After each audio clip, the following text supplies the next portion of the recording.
Herkese merhaba, kanalıma hoş geldiniz. Bugün mutfaktayım. Yarın misafirlerim gelecek ve birkaç tane tarif yapacağım. Başlayalım isterseniz tariflerime. İlk önce baklavalık yufkadan börek yapacağım. Baklavalık yufkadan denemediyseniz denemenizi tavsiye ederim. Gerçekten çok güzel oluyor.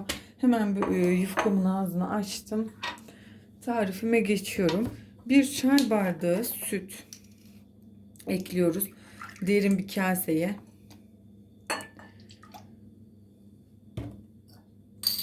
Bir çay bardağı maden suyu.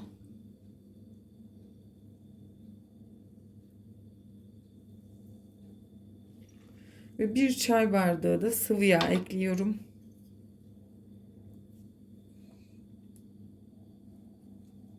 Ben biraz da tuz ekleyeceğim. Lezzet katması amacıyla karıştırdığım harcın içerisine bir fiske de tuz ekliyorum. Şu şekilde ve karıştırıyorum. Peynirli yapacağım böreğimi. 2 çeşit peynir kullanıyorum böreklerde. 2 çeşit peynir kullanıldığında daha güzel oluyor bence. Beyaz peynir ve kaşar peyniri karıştıracağım. Hemen peynir harcıma da geçiyorum.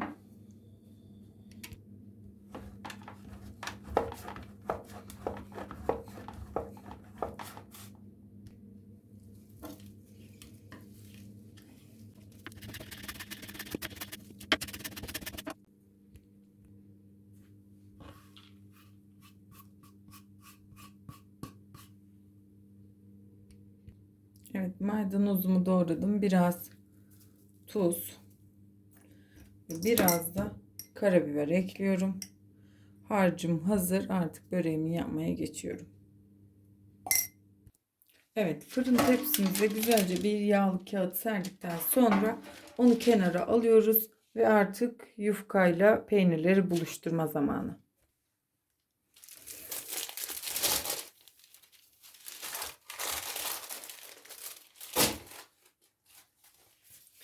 İki adet yufkamızı temiz tezgahımızın üzerine alıyoruz. Daha sonra hazırladığımız bu harcı, sıvı harcı yufkalarımıza sürüyoruz.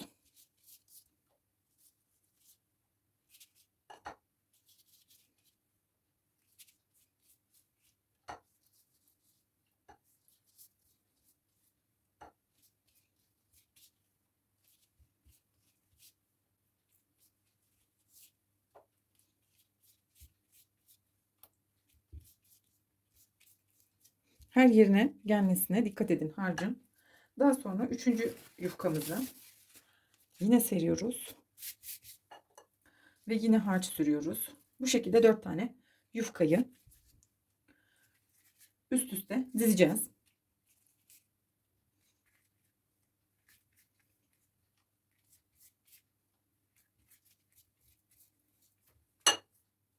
Ve son yufkamızı da yine seriyoruz.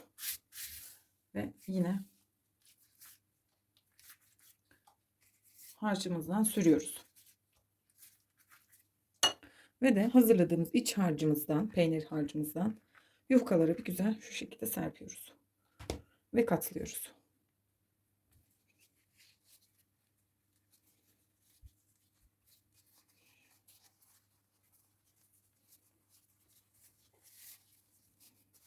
Daha sonra istediğiniz şekilde bölebilirsiniz. Ben şöyle 4 parmak şeklinde böleceğim. Çok büyük olmasını istemediğim için. Ve yağlı kağıdı serdiğimiz şöyle alalım yufkalarımızı. Hızlı olmamız gerekiyor bu aşamada yufkalar kurumaması için. Yağlı kağıt serdiğimiz tepsimize diziyoruz. Bu kadar.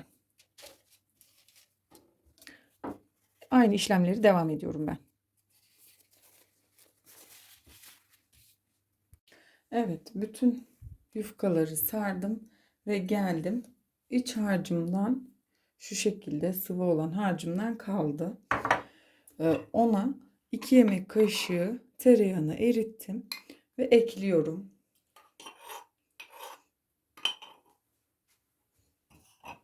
Daha sonra bunları iyice karıştırıyorum birbirlerine ve üzerine şu şekilde bütün dilimlerin üzerine gelecek şekilde sürüyorum. Ben sürüp geleyim. Evet, bütün harcı sürdüm ve geldim. Şimdi bu şekilde 1 saat buzdolabında bekleyecek. Üzerine bir streç film geçiriyorum ve 1 saat buzdolabında bekletiyoruz. Şimdi diğer tarifimize geçeceğiz. Evet, şimdiki tarifimiz brownie kurabiye ama bunu biraz farklı yapacağım. Kahveli olacak bu kurabiye. Sanıldığının aksine sadece su ve şerbetle değil kahveyle yapacağız. Hemen şerbetini hazırlamakla başlıyorum. 1 yemek kaşığı granül kahveyi tenceremize koyuyoruz. 1 su bardağı da şekerimizi üzerine ekliyoruz. Ve 2 yemek kaşığı 2 su bardağı da sütümüzü ekliyoruz. Sadece süt, kahve ve şeker birbirlerine geçesiye kadar ısıtacağız şerbetimizi.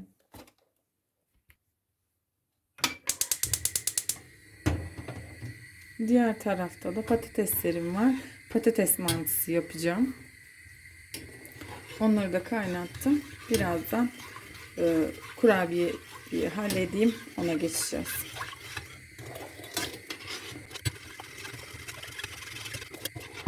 Evet. Kahve, şeker ve süt birbirlerine homojen bir şekilde dağıldılar. Şeker iyice eridi. Ve kapatıyorum altını. Şimdi kurabiyenin yapımına geçelim.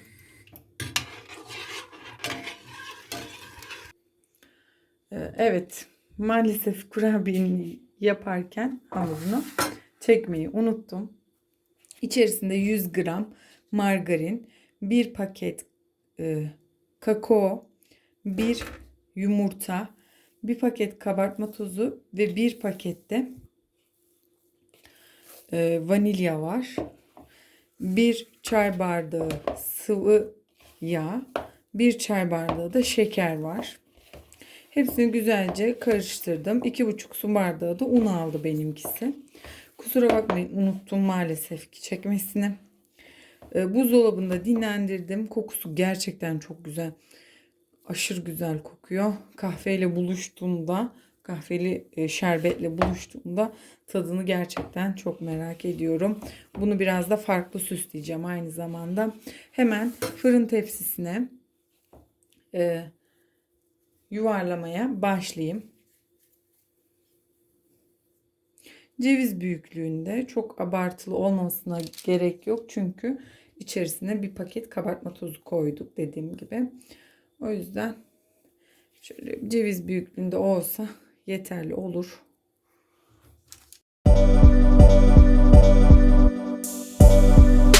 Evet, şimdi bir diğer tarifimize geçiyoruz. Çıtır kadayıf yapacağız. Muhallebili çıtır kadayıf yapıyoruz. Onun için 300 gram kadayıfı buzdolabında birkaç saat dondurdum ki kırılması kolay olsun diye. Hemen kadayıflarımızı kavurmayla başlayalım. Evet, cevizi de kestim. 5 yemek kaşığı da şeker ekledim. 100 gram margarini erittik. Ve artık kısık ateşte kavurmaya başlayacağız 2 tane tahta kaşıkla. Ben bunun tarifini vermiştim.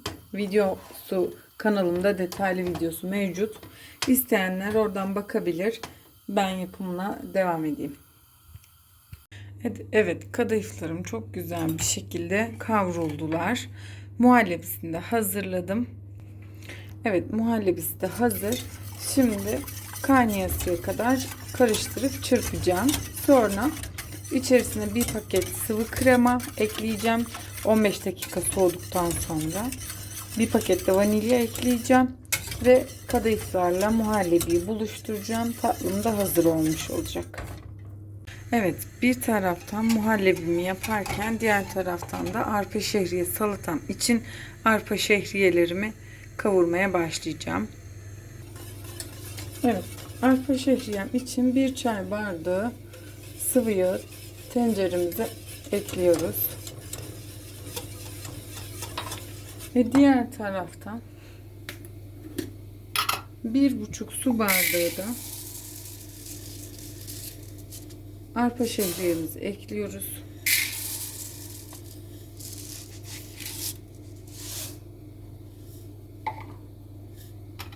Ve rengi dönünceye kadar kavuracağız. Evet, diğer tarafta da muhallebimiz kaynadı. Pürüzsüz bir şekilde kıvam aldı. Onu da altını kapatacağım artık. Evet, diğer taraftan kurabiyelerim çok güzel bir biçimde piştiler. Onu aldım. İlk sıcağı çıksın. Soğuk şerbetiyle buluşturacağım. Ben hemen dolabımda 1 saat bekleyen böreklerimi fırına atıyorum şu anda.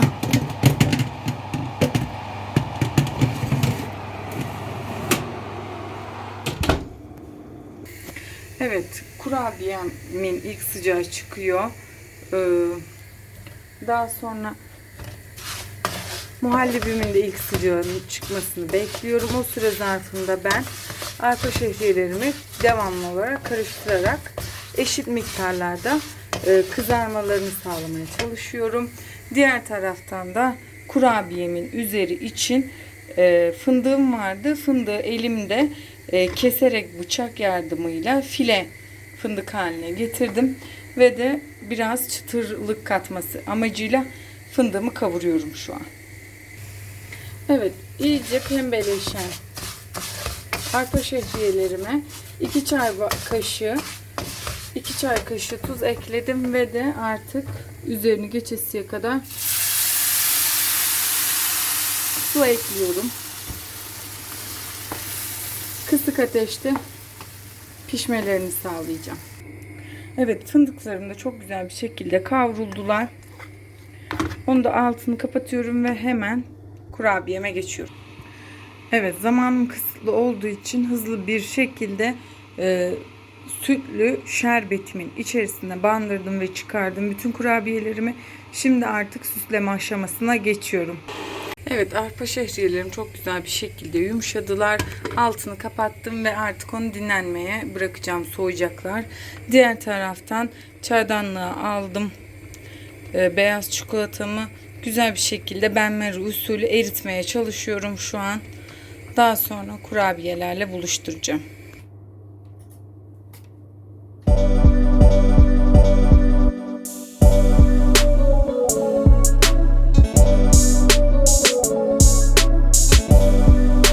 Evet, çok güzel bir şekilde böreklerim de pişti, kurabiyelerim de oldu.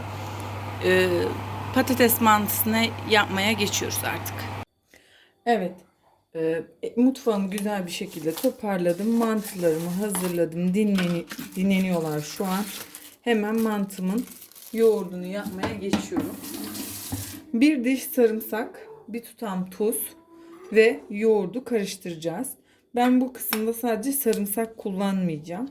Sarımsak beni çok rahatsız ediyor. Ondan dolayı sadece yoğurt ve 1 fiske tuz kullanacağım. Sonra mantılarımla da onları buluşturacağım. Gayet pratik ve lezzetli bir tarif oluyor. Yoğururken çekemedim. Yoğurdunu iyice ezerek karıştıracağız ve üzeri için salçalı bir sos hazırlayacağız. Yoğururken çekemedim ama hemen anlatayım nasıl yaptığımı. 5 tane patatesi haşladım. Güzelce soydum ve ezdim. Patates ezeceğiniz yoksa rendeyle güzel bir şekilde ezebilirsiniz. Yani rendeleyerek ezebilirsiniz. Öyle de eziliyor gayet kolay bir şekilde, bir problem oluşturmuyor. 2 tane servis tabağına şu şekilde yerleştirdim ben. Daha sonra biraz maydanoz, biraz koku versin, lezzet versin diye zeytinyağı ekledim. Tuz, karabiber ve pul acı biber kullandım. Sonra şekil verdim. ceviz büyüklüğünde alıp ortasından bastırarak ortada bir havuz oluşturuyoruz bir nevi. Hemen hazırladığımız yoğurtlardan da şu şekilde, daha küçük bir kaşık alırsam daha iyi olacak. Evet, kaşığımı değiştirdim ve geldim. Şu şekilde küçük küçük patatesleri ortasına açtığım havuzu yoğurtla dolduruyorum. Süzme yoğurt da kullanabilirsiniz. İstediğiniz yoğurdu kullanabilirsiniz. Ben normal satın yoğurt kullandım. Evet, şimdi sosunu yapmaya geçiyorum. Evet, sosu için de yarım yemek kaşığı salçamı aldım. Biraz içerisine çok az sıvı yağ ekledim. Ve lezzetini ortaya çıkarması amacıyla çok az bir fiske kadar karabiber ekliyorum.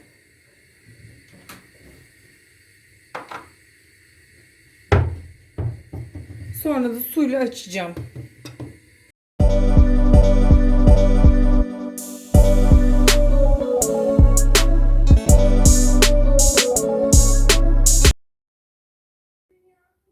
Evet, son olarak da hazırladığım sosu patates mantılarımla buluşturuyorum ve bütün tariflerim hazır olmuş oluyor. Beni buraya kadar izlediyseniz çok teşekkür ederim. Devamını çekemedim, misafirlerim geldi. Videomu beğendiyseniz like atmayı ve kanalıma hala abone değilseniz abone olmayı lütfen unutmayın. Değerli yorumlarınızı aşağı bekliyor olacağım. Ne tür videolar istersiniz, fikir verirseniz çok iyi olur benim için. Bir sonraki videoda görüşmek üzere. Hoşça kalın, sağlıkla kalın.